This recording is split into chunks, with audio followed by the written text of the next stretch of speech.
¿Qué tal? Muy buenas noches, yo soy Luis Cárdenas, bienvenidos a Punto Cero. El día de hoy vamos a tocar un tema que es polémico, que tiene que ver con las raíces de muchas personas, con los valores de muchas personas, y pongo entre comillas el tema de valores. ¿De qué se trata cuando hablamos de las sociedades de convivencia, de los matrimonios entre personas del mismo sexo? ¿De qué se trata cuando la Iglesia Católica Mexicana, particularmente la Iglesia Católica, comienza una especie de cruzada nada más contra el tema de una legislación de matrimonio o contra un estilo de vida o contra una comunidad en particular? ¿Por qué en México sucede esto cuando en el mundo pareciera ser que la tendencia va en reversa, va más bien hacia un sentido de inclusión, hacia un sentido de poder aceptar a todos sin importar raza, sin importar preferencia política, sin importar preferencia sexual? El día de hoy hablamos sobre los matrimonios entre personas del mismo sexo, sobre el matrimonio igualitario, sobre el matrimonio gay. El día de hoy hablamos sobre el tema lésbico, gay, transexual, bisexual en este país, en este México que a veces tiene tantas caras, que en este México que a veces es tan doble moralino. Comenzamos, yo soy Luis Cárdenas, esto es Punto Cero. Estamos de la fregada. Si en la emergencia epidemiológica... Creo que eso no me va a caber en la cartera. Pues uno te hizo ganar, pues tú vas a jalar con uno, pues viejo, ¿no? Todo por el cochino dinero. ¿Por qué le tiene tanta admiración a un dictador?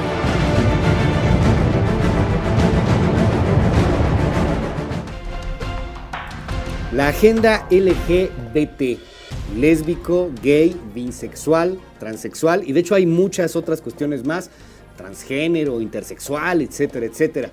Temas que pueden hacer a muchos hacerlos persinarse y decir, no, eso es del diablo, eso ya lo chupó el diablo, eso ya le corresponde a otro más. Y pues no necesariamente estamos hablando de una circunstancia totalmente normal. Me llama la atención que una iglesia católica salga hoy día en contra de este tema en particular y comience a fomentar algo que parece ser pues una agenda anti-gay, pero no diga absolutamente nada del tema de la pederastía o del tema de las violaciones que se han cometido dentro del seno de la Iglesia Católica. El día de hoy, aquí en Punto Cero, platicamos con Jaime López. Él es fundador de la organización Agenda LGBT. ¿Lo dije bien? Así es. ¿Cómo estás, Jaime? Muchas Bienvenido. Gracias, Luis. Buenas noches. Qué gusto saludarte, Jaime. Muchas gracias. Oye, comenzaría preguntándote ¿por qué fundas esta organización? ¿Cuánto tiene LGBT? La Agenda LGBT tiene ya 20 años de fundada. 20 años, estamos hablando de 2000, sí, 99, 1996, ¿no? Más o menos. Y surge justamente a partir de la necesidad un poco personal, después de haber vivido actos de discriminación. Siendo yo abogado decía, bueno, ¿dónde está aquí la agenda como abogados? Eso es lo que aprendemos en la Facultad de Derecho, ¿no? Establecer agendas. ¿Dónde está la agenda por los derechos que me corresponderían en ese caso como ser un hombre gay, un hombre homosexual? Y pues al buscarla y no encontrarla como tal fue que decidí fundar esta organización y desde ahí hemos venido trabajando desde entonces promoviendo una serie de iniciativas legales para que podamos alcanzar la igualdad de derechos, que es lo único que pedimos. Te pregunto por qué la fundaste y cuándo la fundaste, porque me imagino un México bien distinto, el de 1996, 1997, cuando fundas, me dices tienes más o menos 20 años con esta organización, al México del 2016. En ese entonces, aunque ya se había dado la cuestión de salir del closet a nivel internacional, pues aquí en México seguíamos con la cuestión de discriminación, seguimos hoy día con esa cuestión. En todos estos años, 20 años, ¿algo ha cambiado? ¿Ves que algo haya cambiado o te sientes igual que en los 90? No, han cambiado muchas cosas. Yo nunca pensé, por ejemplo, que iba a haber el logro del matrimonio gay, ¿no? Y fuimos parte de ese proceso y nos casamos. No pensé que fuera a ver eso yo en vida, no me lo imaginaba, porque la homofobia que había vivido desde niño, desde joven, en la calle, en el trabajo, en mi propia casa, ¿no? Me hacía ver como que un panorama más bien muy oscuro, muy difícil, y sin embargo fue esa misma situación la que me llevó a decir, bueno, pues algo tengo que hacer para que esto cambie, ¿no? No me veía yo como siendo parte de solamente víctima del sistema sin hacer algo para que esto cambiara. ¿Te discriminaban más en los 90s, en los principios del 2000 que hoy? Sí, había una discriminación mucho más encubierta incluso, ¿no? ¿Por qué encubierta? A ver. Porque yo, fíjate, yo recuerdo el primer acto brutal, para mí muy brutal. Yo a los 19 años, tenía 2 años de haber iniciado a trabajar y yo me sentía muy contento, orgulloso con mi trabajo. Me había podido comprar el primer reloj de mi vida para un joven de 19 años, ¿no? Era algo así como, bueno, pues... ¿Qué reloj te compraste? Era un Citizen, que para ese entonces era, wow, para mí era, ¿no? Ajá. Y en un acto en plena Alameda Central, ¿no? Me veo abordado por un hombre atractivo, guapo, ¿no? Y yo dije, ay, pues, ¿qué es esto? Qué chido, qué padre, ¿no? Y ese hombre terminó robándome mi reloj y diciéndome que me iba a llevar a la cárcel porque yo era homosexual. Entonces... Pero tú estudiabas Derecho, ¿sabías que eso no se podía? No, yo tenía 19 años. Apenas ibas a entrar a la facultad. Y yo primero estudié Administración, incluso. Okay. Incluso cambié a Derecho, terminé Administración y cursé una segunda licenciatura por la misma situación.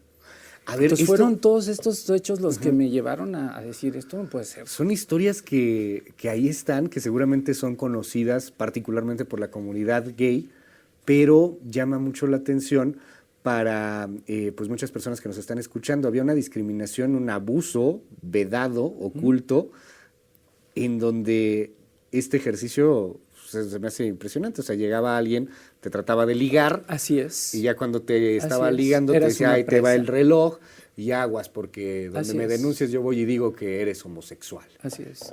Hoy a la inversa tenemos mecanismos para denunciar ese mismo hecho, ¿no? Hoy hemos logrado tipificar la discriminación por orientación sexual, por identidad de género, tenemos un protocolo de actuación policial, tenemos un protocolo para atender a los crímenes de odio, que es otra realidad brutal. Tenemos una serie de medidas que hemos logrado alcanzar, sobre todo en la Ciudad de México, que urge llevar al país, porque al interior del país nuestros compañeros LGBT viven la discriminación plena. Hay estados en donde ni siquiera existe un marco legal contra la discriminación, menos aún la discriminación hacia las personas LGBT. Estamos frente a un escenario de un México que en muchas cosas es doble moralino.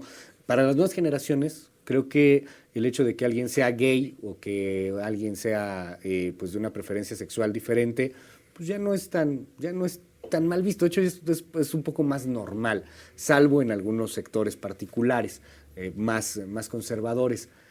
¿Qué hacer, Javier, en una agenda que vaya un poco más allá de lo legislativo o de lo jurídico?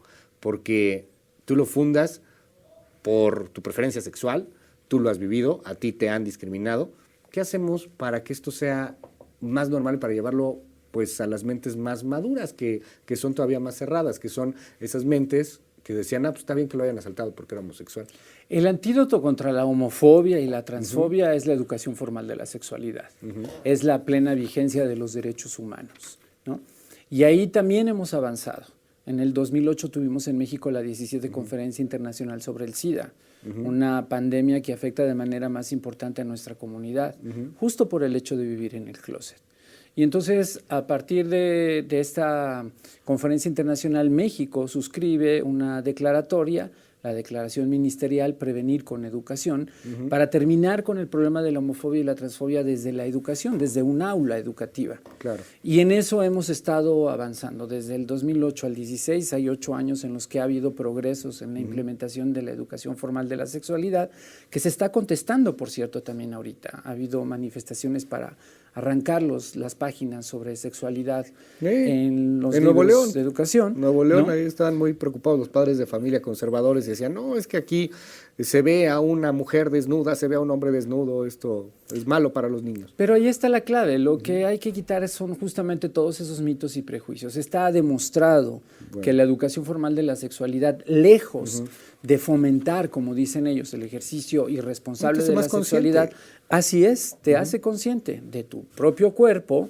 de tu propia seguridad, y está demostrado que inicias incluso la actividad sexual a una edad un poco más tarde, porque entonces tomas conciencia de lo que es y no solamente te avientas sin saber lo que te va a pasar, ¿no? Y previenes abusos sexuales Previenes también. abusos, previenes infecciones de transmisión sexual, previenes el VIH, ¿no? ¿Sabes lo que está pasando? En un estado consciente. La sexualidad es parte humana. Vamos a hacer una pausa, Javier. Seguimos con más, platicamos en un momento al respecto de este tema y este discurso que parece vuelve a surgir en torno a la discriminación entre personas del mismo sexo, contra personas que quieren tener una relación con personas del mismo sexo, valga la redundancia. Regresamos.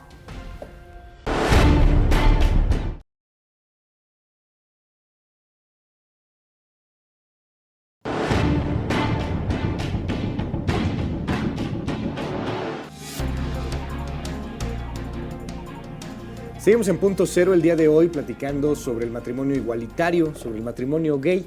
Hoy platicamos con Jaime López. Jaime, yo te estoy diciendo Javier, no tengo perdón de Dios, Jaime. Ya ves. No tengo perdón de Dios. Y tú tampoco.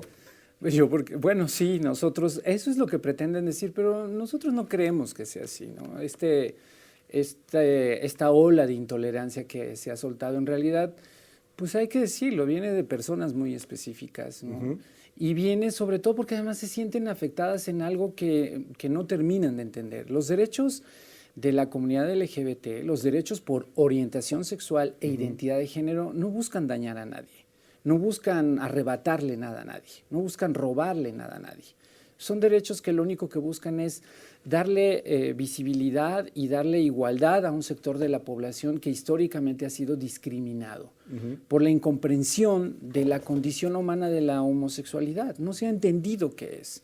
Y cuando se menciona esto de las preferencias, por ejemplo, no es que sea precisamente un tema de preferencias. Si fuera de preferir, pues yo podría dejar de preferir y con eso se acababa el problema. No es algo que tú elijas. Y que además hay pastores que te curan la homosexualidad como si fuera esto que tú estás diciendo, cuando hay estudios que indican que es genético, ¿no? La misma Organización Mundial de la Salud ha dicho de manera muy clara que estas terapias de reconversión que le llaman deben de prohibirse porque atentan contra la dignidad de la persona, atentan contra la salud mental de la persona y pueden llevar al suicidio de las personas. Entonces, por eso se ha recomendado que no se reproduzcan.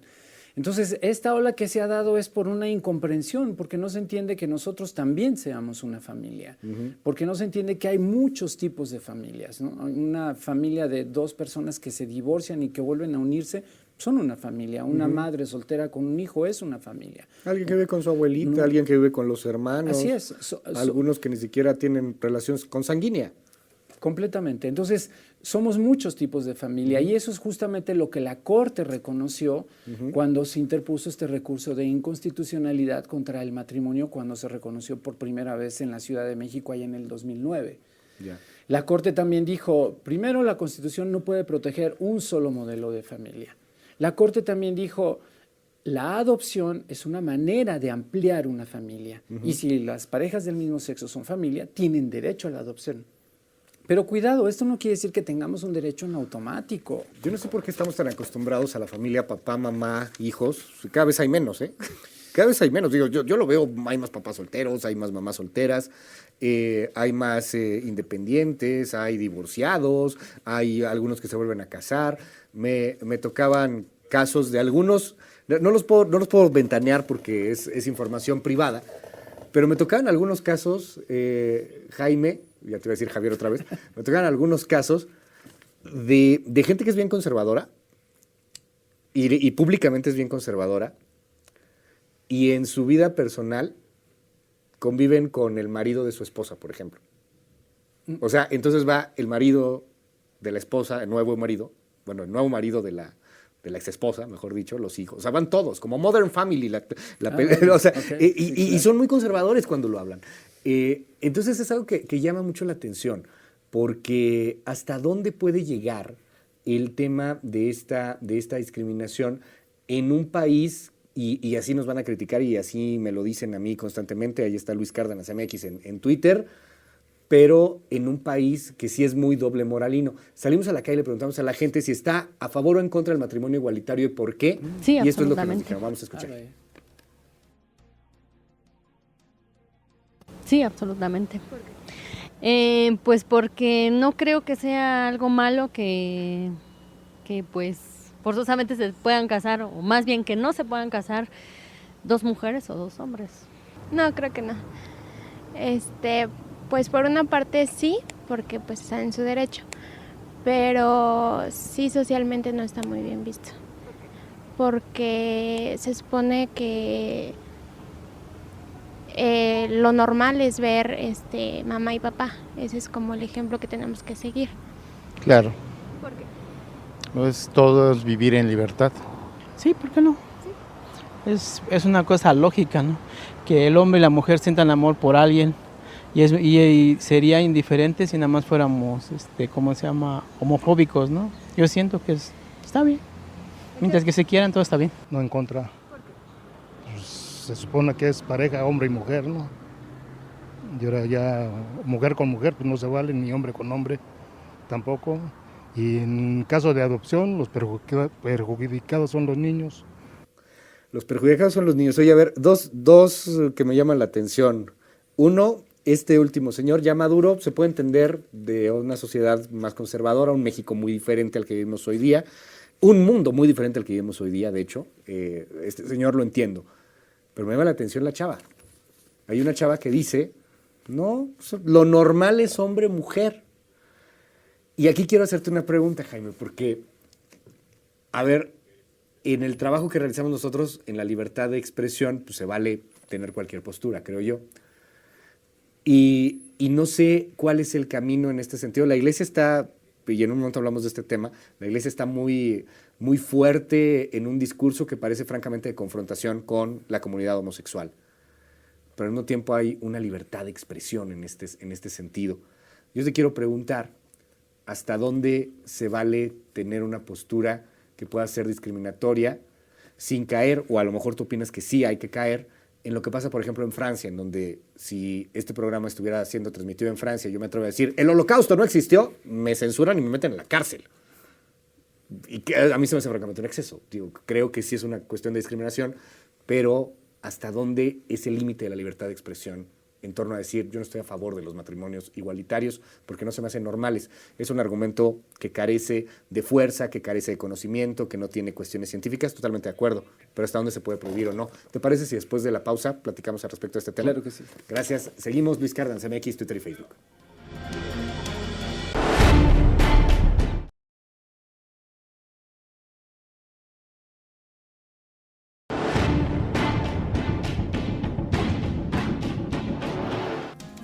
Seguimos en Punto Cero. Hoy hablamos sobre el matrimonio igualitario. Jaime, te hacía una pregunta antes del corte. ¿Hasta dónde, sin caer en un sentido de discriminación, sin caer en expresiones que puedan terminar por generar crímenes de odio, hasta dónde se vale tener, desde tu perspectiva, una postura que diga, oye, yo no estoy a favor del matrimonio igualitario? ¿Qué opinas al respecto de tus antagonistas? Afortunadamente hoy hay una resolución de la Corte también en ese sentido. Cierto es que todos tenemos libertad de expresar, pero el derecho a la libertad de expresión, como todos los derechos, está acotado cuando agrede y transgrede el derecho del otro. Y en este caso, sí, todos tenemos derecho a opinar, a emitir una opinión. A lo que no tenemos derecho es a lanzar un discurso de odio, un discurso que va dirigido hacia discriminar a un sector concreto de la población por una condición expresa.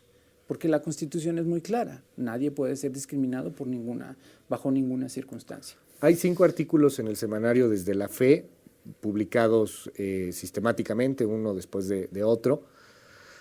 Llegan a un extremo muy raro, hablan de que el ano sirve únicamente para expeler, que de hecho si hay una penetración anal puede generar fisuras, infecciones y bueno, sí. Vaya, yo creo que se están transgrediendo ahí muchas cosas, ¿no? ¿Y crees que el discurso va de odio ya ahí? O sea, Sí, por supuesto, hay un discurso muy claro de odio, porque se ha dicho que tratamos a los hijos adoptados, por ejemplo, como mascotas, ¿no? Se ha dicho que esto no es una condición humana, se ha dicho que es una perturbación, se ha dicho que es una alteración de la naturaleza, se han dicho muchas cosas. Y todo esto tiene un carisma muy claro, es ofensivo, es contra la dignidad de las personas. Cuando la Corte resolvió que los derechos LGBT eran derechos humanos, lo que en realidad estaba haciendo era restituirnos la dignidad humana, la que nos han arrebatado por años, por generaciones, porque no nos consideraban mexicanos, ciudadanos, adultos, sujetos de derechos. Y la Corte le dio la vuelta y le dijo, son mexicanos, son ciudadanos, son personas, tienen derechos y tienen derecho a la no discriminación. Y estos discursos de odio lo que están haciendo son claras incitaciones a la violencia y son dirigidos expresamente a un sector de la población que por ello constituyen un discurso de odio, y además hay todo un marco de referencia en el campo de los derechos humanos internacional y ya nacional, que de manera muy clara establecen que los discursos homofóbicos de ninguna manera pueden ser considerados libertad de expresión. Decía Humberto Roque Villanueva, el encargado de asuntos religiosos en la Secretaría de Gobernación, en la semana platicamos con él y nos dijo en MBS, nos dijo en la mañana que la Iglesia tenía el derecho de oponerse a lo que quisiera porque esa ley todavía no existía.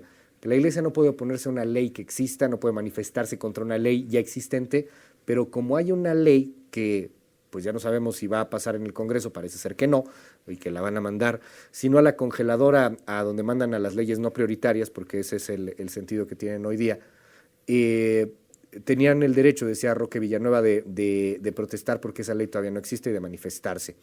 Utilizan también un término que me llama la atención, se utiliza ya por parte de funcionarios del gobierno federal y también por parte de la Iglesia, y es la Iglesia mayoritaria. Pero tú me dices, Jaime, esa Iglesia mayoritaria está lanzando un discurso de odio que puede transformarse en que a este sector al que le están mandando el mensaje, pues termine por radicalizarse. Ahí tienes a Trump, por ejemplo, en Estados Unidos, en un aspecto diferente, político, pero que ha radicalizado a la población. ¿Qué se puede hacer legalmente hablando, como abogado? Pues, ahí hay varias cosas, ¿no? Hay que decir primero que el movimiento LGBT nunca ha pretendido confrontar a nadie, y menos a la Iglesia, ni al derecho a la fe y al derecho a que cada quien pueda ejercer y participar en el culto religioso en el que se decida. Hay gays que son católicos y que se sienten muy cómodos en la Iglesia católica y que siguen esta religión porque se sienten bien. Entonces, nunca hemos confrontado ni hemos contestado el derecho que tiene cualquier persona a ejercer su derecho al culto. Ese no es el punto. El punto es que estos discursos de odio lo que pueden generar, y esa es la preocupación nuestra, ¿no?, es que de veras alguien se levante en cualquier momento a partir de todas estas incitaciones y en nombre de Dios, ¿no?, realice un atentado contra la vida de las personas LGBT en cualquier país. Ya ha habido en este momento asesinos seriales que hemos detectado, ¿no?, contra personas trans, por ejemplo. ¿Aquí? No en la Ciudad de México, pero al interior del país. No, pero en la República. No hay leyes. Sí, al interior del país. A ver, cuéntame un poco más de este tema. Bueno, tuvimos el caso, tenemos el caso ahorita, ¿no?, de 3 chicas asesinadas trans, y yo siguiéndole la pista a esto, ¿no?, dije, a ver, ¿por qué una, por qué 2, por qué 3, por qué en el mismo estado, ¿no? Y hablando en Nayarit, ¿no?, y hablando con el procurador, hablando con las instancias, ¿no?, sí, terminaron por admitir que los casquillos eran los mismos, ¿no? Lo que de entrada denota que hay entonces detrás de eso alguien que lo está haciendo de manera deliberada. Cuando dices chica transgénero, a ver, corrígeme si me equivoco, pero ¿estamos hablando de una persona que era hombre y se hace mujer o...? Una persona trans, es que es ahí donde está toda esa confusión. Estas dos condiciones, que son la orientación sexual y la identidad de género, se pueden conjugar o no, y es ahí donde la gente se confunde y entonces dicen, es que los gays quieren ser mujeres. No, los gays no queremos ser mujeres. Son las personas trans que viven con una identidad de género, es decir, ellas se asumen a partir de sus genitales y de su sentimiento propio con la identidad de género, a partir de sus genitales, pero también con lo que perciben, ¿no? Yo puedo ser un hombre con genitales, con un pene, pero sentirme o percibirme como mujer y entonces buscar tener implantes o caderas, ¿no?, de una mujer, y entonces vivo con los dos, sería una persona trans. O sea, que vive con ambos géneros. Así es, pero eso es un sector de la población, no es que todos los gays querramos ser mujeres o que todas las mujeres lesbianas quieran ser hombres. Sí, no es una cuestión tan simple. Somos seres complejos, somos seres extremadamente complejos los humanos, o sea, no podemos simplemente encasillarlo así tan fácil. O sea, es que el gay quiere ser mujer, la lesbiana quiere ser hombre, no es así. Hay una cuestión ahí muy, muy compleja. Entonces, en el caso de transgénero, Me estás diciendo que había un asesino serial en Nayarit que estaba atacando, me dices, a una chica transgénero, o sea, Hay a chicas hay el transgénero. registro de 3 asesinatos allá, ¿no? Ya. Y el problema es que no ha habido el seguimiento justamente sobre estos asesinatos. No está detenido el hombre. No o hay mujer. una investigación, todo eso se ha quedado ahí en el aire. Nosotros no hemos podido, por ejemplo, desde la Ciudad de México, tampoco poder accionar como quisiéramos en todo el país, porque no tenemos tampoco los recursos para hacerlo, ¿no? Hacemos todo lo que podemos y hacemos la incidencia que hacemos, pero estamos también limitados en algunas cosas. Bueno. Y esto que decías tú sobre la declaración del subsecretario es preocupante, porque él está exonerando de entrada, ¿no? Cuando hay una serie de quejas interpuestas que tienen que seguir un curso, que tienen que tener una resolución, que son motivo de un recurso de revisión, que serían motivo de un amparo incluso en un proceso legal, ¿no? Y él de entrada está exonerando a los ministros de culto, cuando ni siquiera hay una respuesta por escrito sobre el tema. Esto que dice él es que el matrimonio no está vigente todavía, perdón, en el Distrito Federal está vigente.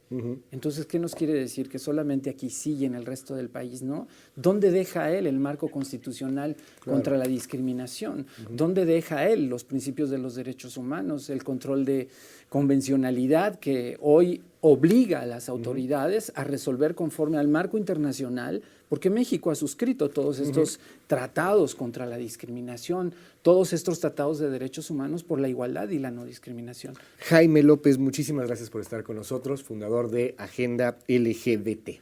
Muchas gracias a ti, Luis, por este espacio que es tan importante para que la sociedad entienda que los derechos LGBT no buscan arrebatarle nada a nadie, hacerle daño a nadie, y que lo único que pedimos es que seamos vistos como mexicanos, contribuimos igual al progreso económico, social, cultural, político, y lo único que queremos es vivir en paz. Gracias, Jaime. Muchas gracias. Muchísimas gracias. Cuídense mucho, descanse, que pase usted una excelente noche. Yo lo espero mañana en unas horas más, en punto de las 6 de la mañana, en la primera emisión de Noticias MBS. A dormir. Bye bye.